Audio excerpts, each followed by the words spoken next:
미리 타야겠다. 나 별로 안 좋아. Yeah, he says, I don't like it, not good, not good. I dodged. 탈만하다 이거. 살았다. I think I lived. He literally said, call an ambulance. Yeah, but not 내가 바꾼 거지. Yeah, that's what he said. Direct translation there from Ox. I have confirmation from G-Sun that is 100% untrue, but it would be more fun if it was true. That's the vibe he was giving off, okay? Oh, yeah. Wow. Yeah.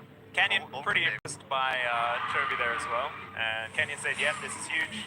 Especially with the fact that they are able to grab themselves the first Hextech Dragon. 4 minutes until the next one's up. Arakan going to be available there as well, I believe. Looking a bit voracious here today. Wow, what a shocker. Yeah, I know, but like they buffed it so that the Ruinous is going to be more likely in pro play, Orcs.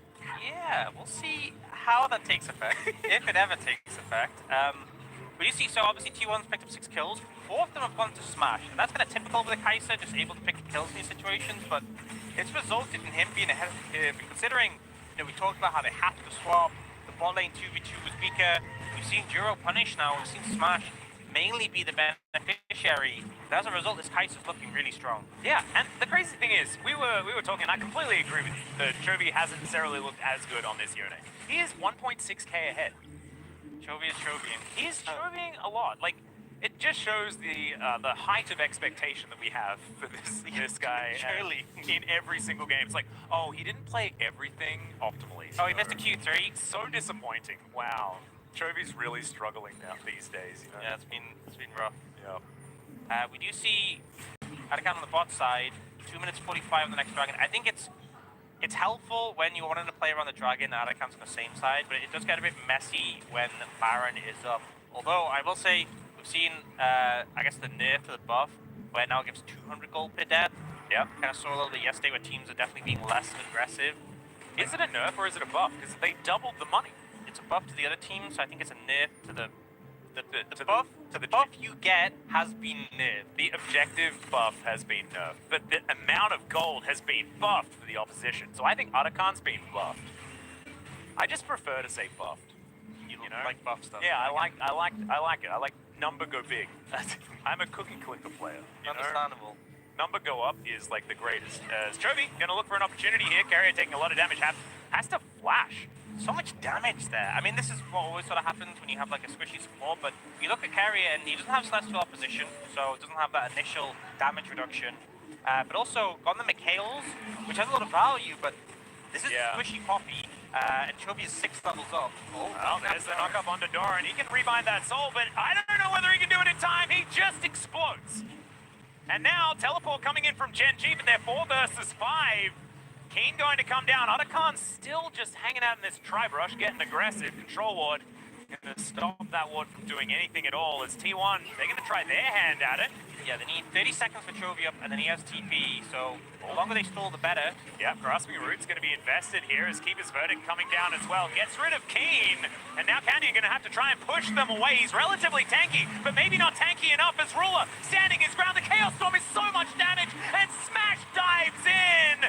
Canyon trying to survive, but it's 2 kills for the Kai'Sa already, and the heroic charge into the turret. Keen goes down, triple kill for this Kai'Sa. And Smash, yeah, I mean, it was down in CS, that doesn't matter even a little bit. 1.6k ahead, 7-0-1. There's the payoff. You saw the play starting to turn in favor of T1, but when Smash flew in, he just decimated Gen G. Now, Jovi's hovering, but I don't think there's much you can do here. He's trying something. Yeah. No, he's going to back away. Looking Gen at G, it.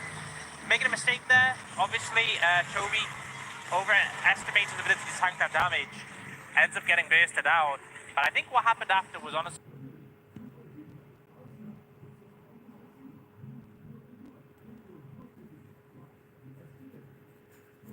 honestly the bigger mistake. Oh, he's looking for Smash.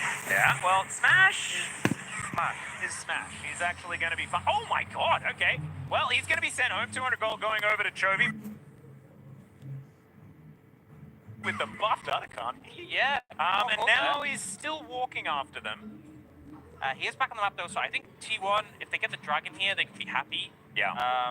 Obviously a little bit more. So Chovy gets CC lock. The layering's really good, well played from Owen here to give no chance. Fake is there to bird. But this follow-up play, so the goal for Gen G should be get them up Arakan, right? Canyon presses are, you've done it. They've backed away. You don't need to do more here, but they overcommit. It's a great ult to carry out the fog of war, and at that point it's already too late. And now Genji are hovering around Dragon, but T1 have the buff. This is dangerous. Yeah, exactly. Doran over here to the side, Carrier close to him as well, and Doran just dives in the engaged Jace. It's a Chaos Storm wreaking havoc, and Ruler is dead already. Two of them sent home, but no one dead just yet. Chovy gonna be executed by this gigantic Kaiser. King Dante, not enough against Smash, and Dura gonna have to flash to get out of the way. Ona chasing after him. As Faker, will he be able to land it? There it is, just a Q. Of course he can land that. That one's targeted. And Canyon running for the hills. Doran just gonna make sure that he cannot contest this dragon, and maybe he'll just kill him as well. The last man standing on the side of Genji, and that could be a clean ace if they killed him. They don't even need to, though. I mean, Smash has just been so good in the cleanup, but also Doran just charging at Ruler, deciding, I'm just going to jump on you, there's nothing you can do. And the truth He's is, 0-0-10. there's nothing to do. Yeah, he's From like the worst start we've ever seen. He's doing so well. He's getting so much value on this Jace pick. Remember, it was the first pick, and it is paying off for sure. T1 don't actually finish the dragon. They're like, hey, we're just going to head straight to Baron. Is there with the smite. All right, Canyon. He's not there with the smite He's not anymore. there with the smite. The smite is no longer an available thing. 2,000 health, T1 just being slow with it, as that piercing arrow not like the others. And so that's Ona locking down the Baron. So Baron, they deny the, they don't actually deny Soin, but that doesn't really matter. They got the Baron buff now, and they might even be able to push just straight up these lanes and take them down, especially with their engage potential off the back of Smash being so strong. This is just a great way to play the team fight, with or without the Atacam buff, but Doran just knows his job. Just kill Ruler. And Yeah. it doesn't do all the damage, but it results in him going down. And then Smash here. Yeah. Smash going out, kill unit. And then also outplaying the King Sante here as well. Great flash in the air. Man. So clean, honestly. This is Clean the air. guy you want to be 9-0. Absolutely.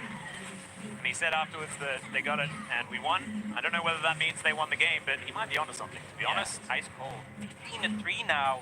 And again, like, T1 was getting the kills, don't get me wrong, but Genji, it felt like they had the edge in what they were getting on the map, and the game's just been blown open. 6,000 gold lead, Baron in pocket still. T1 trying to apply that pressure.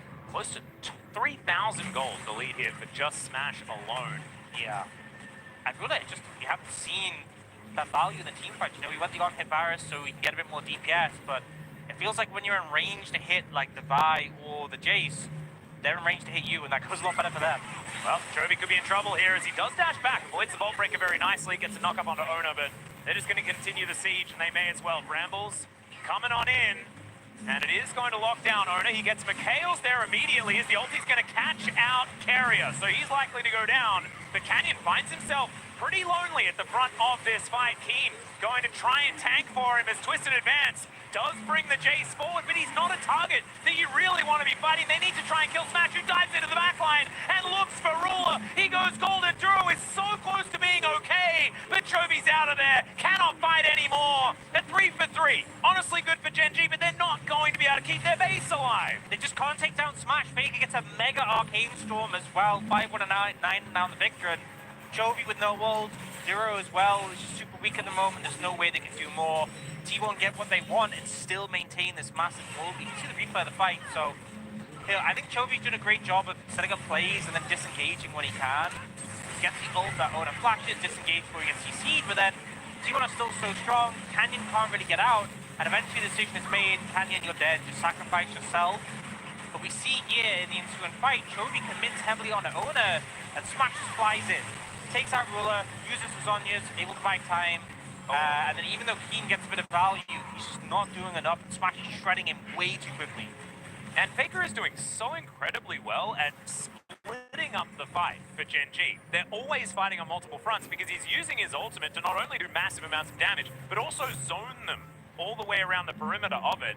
And so Chovy wasn't able to meet up with Keen, and they could both focus a target. That just wasn't happening in these fights. He now has an Infinity Edge, so at least Chovy's going to be doing a bit more damage, but it just feels like the ship's kind of sailed as far as Genji and being able to take hold of this game once again. I feel like Yone is one of those champions where when you don't have enough damage to shred through him, he kind of feels untouchable. He's hard to CC. He does so much sustained damage. He builds items like the shield bow to have that durability. But when you're kind of at this much of a deficit and Smash is so strong, you just get annihilated. You know, you go in and you can't stick in the fight as long as you want to. You have to unbind really quickly at any threat of CC because there's so much damage in return. You have Doran, who's just so tanky right now.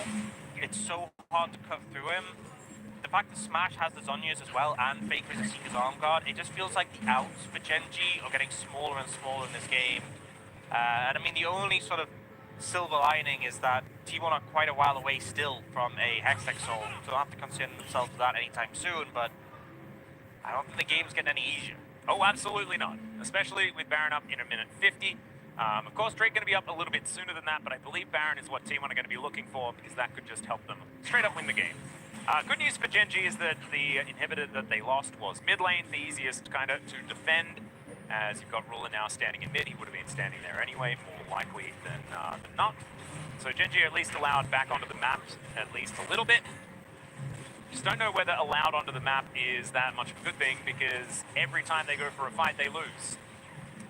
It's been pretty rough. The recent fights really been a struggle, and I feel like picks obviously would be great, but it's kind of hard to get picks with their composition without fully commit to the fight. Like a lot of their ults, like the Varasol or the Valkyrie, you want in the fight itself.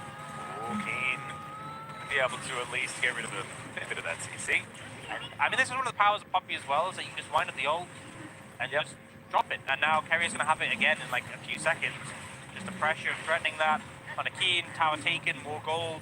Ruler still clearing the wave in mid. Feeling kind of insurmountable. And the question is, like, if you want to engage from Gen G, you know, Malkael can be blocked. Both the carries and enemies have stasis. Very hard to find an angle now. Ono will be forced away from this red buff, but it's a small consolation prize. Yep, at least red buff will be able to go over to the team for the next potential fight. That does in fact come in. Dragon now spawning. The gravity well goes down. And the canyon will be able to just wander out of it. No worries there at all. Let's see whether there is going to be a fight for this Dragon or whether Gen G will cut their losses and just fight for the Baron. I think is the more immediate threat right now. Ruler to the way it's tagged. I was thinking, is he going? Yeah, I know. Jonah Strong really making sure that we're on our toes here as, all right, not a lot of wind up there from Kerry, but just says goodbye, Keen Sante. Down goes Chovy once again. Ruler trying to do his best here as they manage to take down Doran. He flashes over, but now he's out of the fight. Keen just trying to keep himself alive. And yeah, he goes all out, locks onto Smash here as best he can, but just pops like a balloon. Good night, Gen G. All of them taking a little bit of a nap here. Duro and Ruler out of there. They may as well just not be participating. And T1 looking to end this game number 1 with a bang. See if Gen G can try and play the wave with a super minion. I don't think it's going to be possible. T1 still have so much threat. Kerry has flash. Ruler missed positions. You can just get wall slammed. Yeah, he has to make sure he stands as far back as possible. Gravity well goes down. Carrier just trying to grab him. There's the flash heroic charge. That was gorgeous by Carrier. His Poppy clean as ever. And down goes the Nexus. But 13-0 for the young man Smash. Certainly looking still exceptionally good here in the Aussie Kick-Up. Smash had a fantastic game and played really well, and likely going to be people's front runners for POM, and I 100% agree with that. But I think you have to give credit to all of T1, because everyone really did their role so well. Ono on the Vi catching people out like the Yone before he could buffer and get away from the CC. Doran, who had a really rough start, bounced back, was leading the charge in fights. We saw Carrier on the Poppy having so many good ults. Faker dodging everything from Yone and just being that silent carry, just doing so much damage in the backline as Smash is the focus. This felt like a 5-man unit who looked really strong.